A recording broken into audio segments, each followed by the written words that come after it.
Right, mastreets social media manoswera niona kuti nyaya dziri kufamba sei. Na nyaya ndoda ndinge ndinosvitsa kwamuri vazukuru, nyaya isingafadzi vazukuru, nyaya inotoshungurudza chaizvo.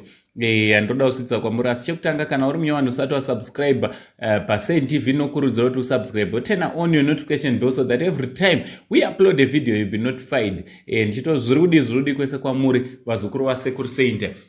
Ndine muzukuru wangu anonzi Kuda Kwashe Mahachi, uyo anotambira anotamba mutambo wenhabvu ari kunyika yeSouth Africa achitambira timu inonzi iyo Super Sports United FC handiri Super Sports United FC. So Kuda Mahachi ari kupomerwa mhosva yekuti zvoni akapisa mwana wake anonzi Diego Mahachi ane 8 years nemvura. Chipomerwa zvakare kuti akamurova netambo dzemagetsi vazukuru, in fact akamuabuse handiti.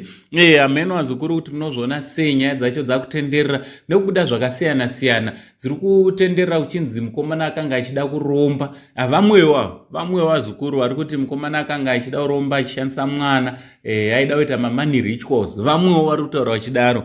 Vamwewo vari kupomerawo kuti mukomana akanga achitoabuse, yakanga iri tongo reabuse utsinye hwaiitira mwana, mwana uyo wakaita ne-ex-wife yake handiti. Ameno munozviona sei vazukuru nyaya Kuda Mahachi nemwana uyo akatokuwara zvakanyanyisa ari kunzi kutaura kuno ari paMupilo Hospital Kobulawayo. Vazukuru chinova chinhu chinorwadza chinoshungurudza kuti mwana angari anokuwara nenzira iyi zvoshayiwa explanation handiti.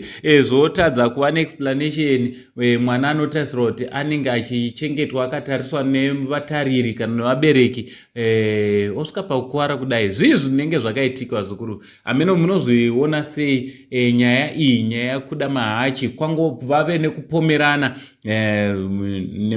nemudzimai achiti mwana haasi wake, vakatoita maDNA test, uye mudzimai nyaya dzachona dzakawanda vazukuru. Kwanzi mudzimai wake ari kuitaura nyaya iyi nekuti ada kumuisira pasi ex-wife yake handiti.